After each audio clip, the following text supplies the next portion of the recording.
আকাশে আলোর ঝলকানি, সঙ্গে বিকট বিস্ফোরণ। শুক্রবার রাতে কিয়েভের পরিস্থিতি ছিল এমন। ড্রোন ও মিসাইলের মাধ্যমে ইউক্রেনের রাজধানীকে কাঁপিয়ে তোলে রুশ সেনারা। ২ ঘণ্টা যাবৎ গগনবিদারী শব্দে বাসিন্দাদের সতর্ক করে যায় সাইরেন। সঙ্গে নিরবচ্ছিন্নভাবে হামলা মোকাবেলা করে কিয়েভের আকাশ প্রতিরক্ষা ব্যবস্থা।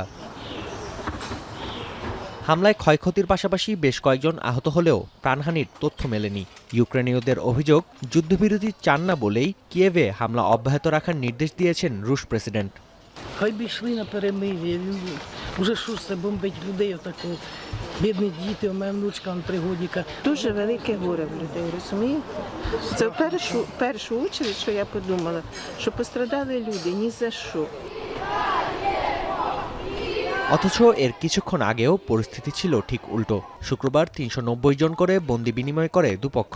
সংখ্যার দিক থেকে যা যুদ্ধ শুরুর পর সর্বোচ্চ। ইস্তানবুলে সমঝোতা অনুযায়ী ধাপে ধাপে বিনিময় করা হবে উভয় পক্ষের ১,০০০ বন্দী। বীরের বেশে সেনাদের বরণ করে নেয় কিয়েভ ও মস্কো। বন্দি বিনিময়কে শান্তি স্থাপনের প্রথম ধাপ হিসেবে অভিহিত করেছেন ইউক্রেনের প্রতিরক্ষামন্ত্রী। অন্যদিকে রুশ পররাষ্ট্রমন্ত্রীর দাবি, শীঘ্রই দীর্ঘমেয়াদী শান্তি চুক্তির জন্য প্রস্তাব পাঠানো হবে প্রতিপক্ষের কাছে। তবে আলোচনার ভেন্যু হিসেবে ভ্যাটিকান সিটিকে নির্ধারণের বিরোধিতা করেন তিনি। Каким-то образом будет достигнута договоренность о прекращении боевых действий. И то, что останется от Украины, будет жить по тем законам. At the moment, it's a first stage. We didn't yet achieve the ceasefire. Ukraine wants the ceasefire. And we hope that US will support Ukraine in achieving the ceasefire. যুদ্ধবিরতির জন্য রাশিয়ার ওপর চাপ প্রয়োগে আন্তর্জাতিক সম্প্রদায়ের প্রতি আহ্বান জানিয়েছেন ইউক্রেনীয় প্রেসিডেন্ট। বিপরীতে রুশ প্রেসিডেন্টের নজর বিশ্বব্যাপী মস্কোর অস্ত্র রপ্তানির বাজার বাড়ানোর দিকে। Уверен, что у нас есть значительный потенциал роста по всем направлениям военно-технического сотрудничества.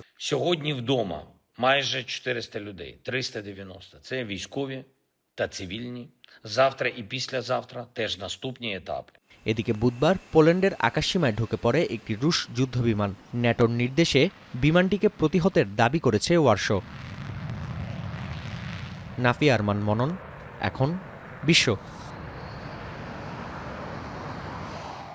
মাঠের অলরাউন্ডার আমি, আর ঘরের allrounder Tylox. Tylox toilet cleaner. Clean মানেই টাইলক্স।